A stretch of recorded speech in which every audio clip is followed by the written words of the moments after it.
Turn on our mic. Good evening, Airsofters. We are making sure our live stream is working.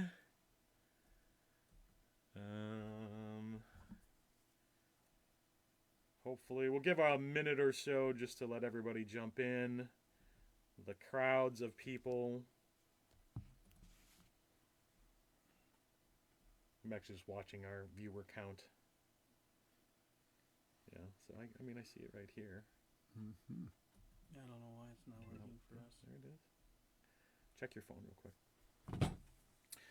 Well, as we're getting started, we are on Friday, November 21st, 2025. You're with the Minnesota Airsoft Association.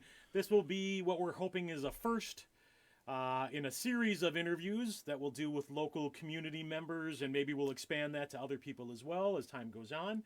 But mostly just getting to know our local community, the faces that you might see in the field and you might not know that well. I'm Gabe Stitzel. I am the president of the Minnesota Airsoft Association, and my co-interviewer today is Alex. Hey guys, I go by Cobra Alex. Just one of Gabe's cronies. One of Gabe's cronies. One of many. And today we're happy to have Rich Cuddihy with us. You might know Rich as Baker 6. You might know him as Pork Chop 6. You might know him as the guy in ACUs or the guy in the pass jet helmet. But either way, you've probably seen him at local fields. He has been very active. So welcome, Rich. Thanks, guys. I'm happy to be here. Yeah, awesome. So we figured we'd start today just kind of letting the community know who you are, how you got started, and things like that. Well, geez. I started actually doing milsim through paintball, and that was 30-something years ago, way back in the early 90s. And I played infrequently, but Airsoft came around 12, 13, 14 years ago or something like that. Rich Smith, you guys know him as Smitty. As Smitty, yeah. Him in downtown Brown. Him and I grew up together. We grew up in Maplewood on the east side of St. Paul over there. Went to school together. Rich was a year ahead of me. He's the one who dragged me into Airsoft. He said, hey, you need to come out and play this. It's so much more fun than paintball. And he was right, and I've been hooked ever since. I started doing just the local fields here. We did Crossfire. We did Twin Cities Airsoft, which is the Pork Chop Platoon's home field. And we've been up to Big Lake many, many times. But I started doing national events almost immediately. So. Oh, really? Yeah. What got you? So what got you into Airsoft generally? I mean, you talked about Smitty and DT, but like, what was the transition point for you? And then, on top of that, what got you interested in the larger national games? Well, I was seeing them being promoted at the time on Facebook, and I'm like, oh, this looks so much more fun than just your average shoot 'em up game that was going on at Twin Cities Airsoft. I wanted to get into a larger game where more military aspects were involved. Right. So I think my first major milsim was Bulldog 7. It was a Lion Claws event. And I met the world there. I met so many people from all over the country, and I said, this is what I want to do. This is just, I need to do this as much as possible. It was a great game. We were at Fort Hood. You guys were there with us this year for Starburst. A phenomenal place to play, a lot of good people. And Third Coast, I met those guys there. They're all veterans, and those were the guys that I kind of joined up with, and they accepted me as one of their own. There's a large veterans community in Texas, and that just increased my thirst for the game, for the big game. Absolutely. Yeah. I'm gonna kind of look at this if you want to ask some questions. How many years have you been playing Airsoft? Oh, geez. Probably Airsoft, right around 15 years, I guess, at Airsoft, and then Milsim, but with paintball, like I said, goes back to the 90s, so probably 30 plus years. Because I was thinking, like, when we were talking earlier, like, I feel like I was at your first game. And My first one at Twin Cities Airsoft. Like, then it kind of, like, ages me. I'm like, oh, my God. If I was at your first game, and I've been playing before that. A lot longer than I have, yeah. So, but I wish I would have gotten involved a lot earlier in my life. Yeah, a lot of us say that. Well, then, a lot of us, a lot of people grow out of it. and we're lucky to have people who stick with it. Yep. Yep. Like in all reality, of all the people you started playing with, how many are still playing? Oh boy. From the paintball realm, none. But for you guys, and I'm going to age myself. I'm 59 years old. Okay, so I am roughly 2/3 older than your average airsoft player. Most of the kids that I'm playing with are in their late teens, early 20s. If you keep guys in their early 20s. It's true, yeah. By the time, most people are out of airsoft by the time they're 23, 24, 25 years old. These guys they don't want to play. But for me, I think they it get was, a season in. Like you see a guy for a season. Sure, and then they disappear. Yeah. The aspect of the different aspects, let me put it that way, between paintball and airsoft it's two different worlds. And the first time I played airsoft, I realized I'm never going to go back and play paintball. It was again. the ammo cost, wasn't it? No, actually, what it was the range of the weapons and what you were able to do. I've always been more into objective-based milsim. In airsoft, I want to solve problems on the field. I want to solve a series of problems to catch a goal, and airsoft is much the national indicative milsim, for that. The national milsim is where you got that. Kind of, but let's be honest. Some of these games we go yeah. to are just big open plays anyway. And a sweet venue. So at a nice venue. Yep. I feel like that's what mall games are like. Sweet, we're in a mall, but it's like Oh, I can't remember. Were you guys at Randall Park Mall with us? That would have been that would have Was been it the Ohio one. The Ohio project. Yeah. No, we weren't at that one. Guys, that was something else. We've all been to Rosedale. Yeah. So think of a mall that Rosedale has 4 anchor stores. Think of one that's twice that size with 8 anchor stores. Well, that was Randall Park Mall. I feel like there's a lot of things. Whenever a new mall shows up, Yep. you should probably always go once. Yep. Because that's where you get away with the most. Maybe you might push through a wall, or allow being able to use grenades inside. Which when we did that in North Carolina, that was so shocking. So I feel like malls, but as far as those other sites like the Fort Hood, those are established. People are playing those. They have been for a while. Yep. So it's knowing what the new stuff is. Yep. Right. That was a whole different environment for me for milsim. I had not gotten to do anything like that indoors before I went out to Randall Park. So that was something else. Along with how long you've been playing? So you've been playing a while. Yep. How many states have you played in? And this is a flex. No doubt. I consider this a flex myself. Jeez, it's probably, I've visited a lot of local fields. I've been to Mass in Missouri. I've been down to Crossfire in Sioux Falls, as well as the ones here in Minnesota. I've been to a couple in Wisconsin. National events, oh God, there's too many. I've played in Texas. I've played in Louisiana, in Mississippi, all up and down the East Coast, North Carolina, South Carolina, Georgia, Florida. So probably 10 to 15 different states, I guess. I've played in Arizona once. That was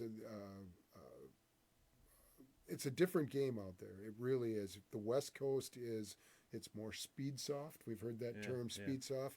These guys are just trying to kill each other. It's not really milsim out there. So there is. Every area I feel like has its own way of playing, right? Oh yeah. Like in here locally, we know we don't really have milsim. People dabble. Yep. Sure. You're not going to get anything harder, and that's also what the community kind of wants. If you want that, you're probably going to go travel anyway. Yep. I'll just say, as we're looking at this right now, it looks like we're recording, but the streaming, I'm not seeing anything. I'm halfway thinking about stopping and restarting it, but I don't know how you guys feel about that. Why don't you just try to figure it, and me and Rich can.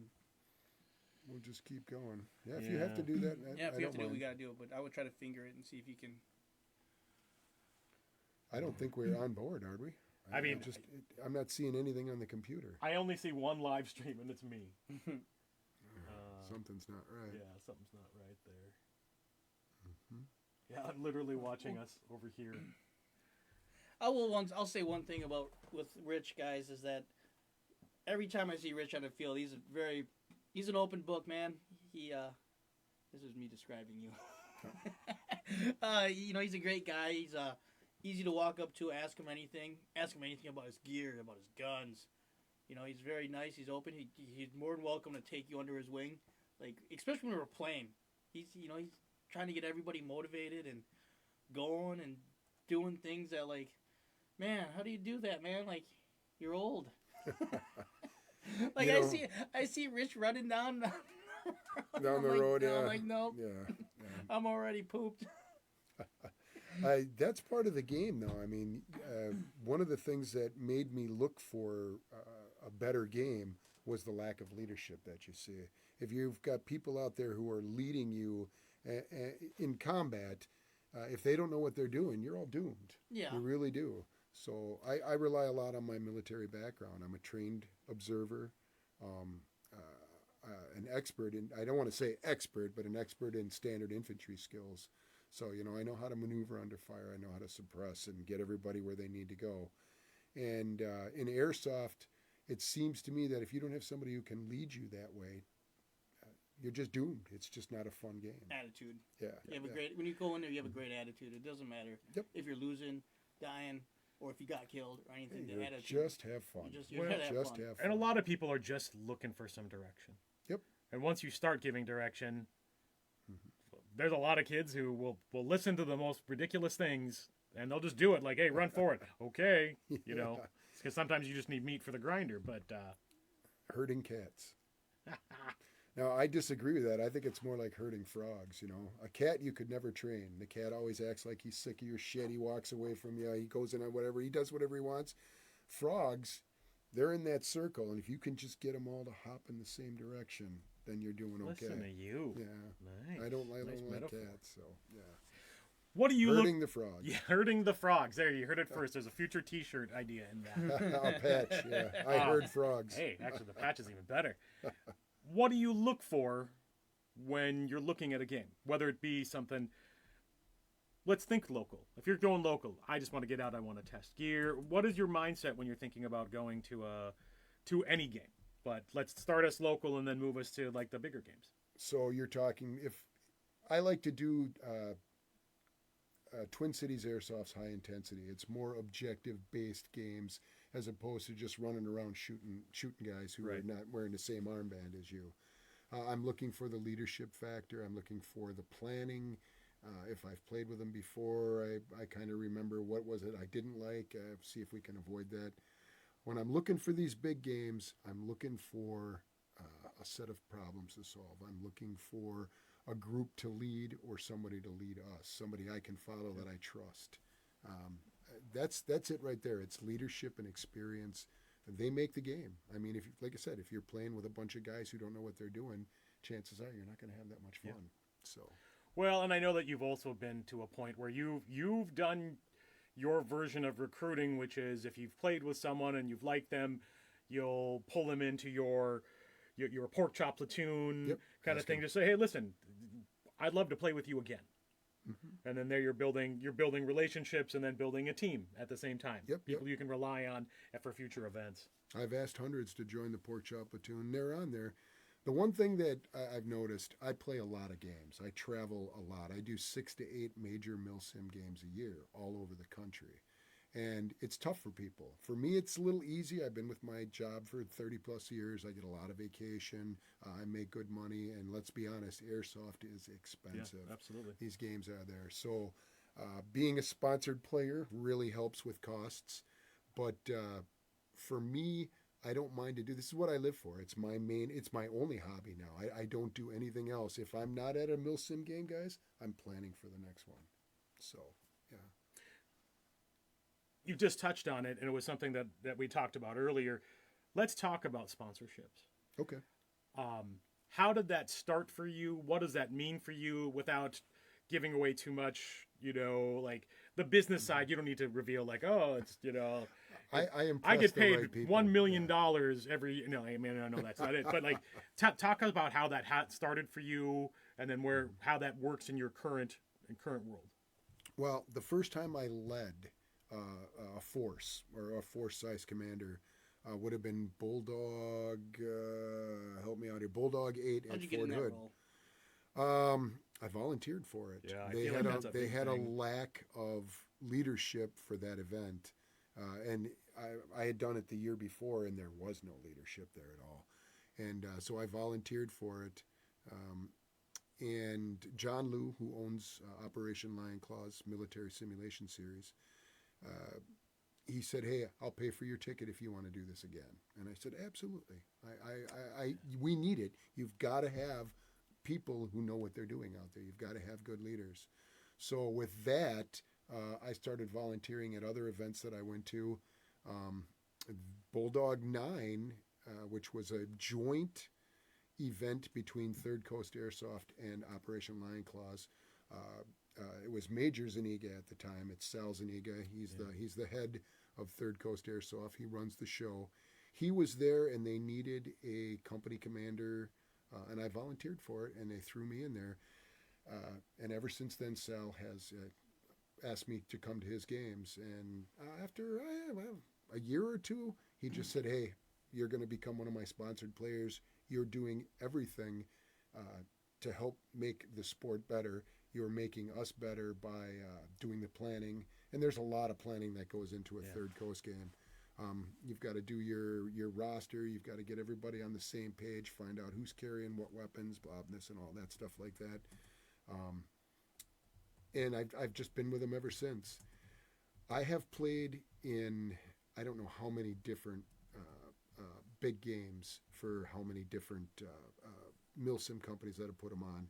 In my opinion, Third Coast has always been the best game. So they really go out of their way to make their players and their people feel involved. Like I said, a lot of these games just boil down to becoming an open play where everybody's just shooting each other. Third Coast, their mission focus, objective focus, they pass that on to you, and as a leader, I got to pass that on to my players and the people who are playing underneath me. And I've gotten really good over it over the last 10 years, especially doing it the way they want me to do it. So that led to a sponsorship. That's really interesting. And I think the other key point is, and I'm not going to, we've been talking outside of this about, we'd love to help be cadre at some point. Mm-hmm. But I know that there's a specific focus within Third Coast for, and veteran VFA and things like that, but veterans or active military, because there is obviously a system that everybody's already familiar with. Yep. And that plays a big part of it. The military teaches you leadership skills, even if you're not a leader. Yeah. You just kind of get to know them. So veterans are already at a little higher tier than everybody else. With that being said, the guy who runs the Western Coalition, Craig White, he's a lawyer. He's never served in the military. But boy, is he a big nerd, a big military nerd. If you're watching, Craig. He's... veterans bring the game up. They lift it up to a whole new level. Yeah. So. Well, again, it's that common language. I think everybody the expectations are all kind of there when you say certain things. Everybody knows. Mm-hmm. If you're a fan of military history or have friends who have served, maybe you can get into that lingo a little easier. But you're already there. These guys have the skills already. I'm going to actually stop us and see if we can't start it. So this might come up, guys, as 2 different videos when we post it. We'd like to get the live stream because we just like some more interaction. So we're going to try that. We're going to give ourselves maybe 5 minutes. Hold on.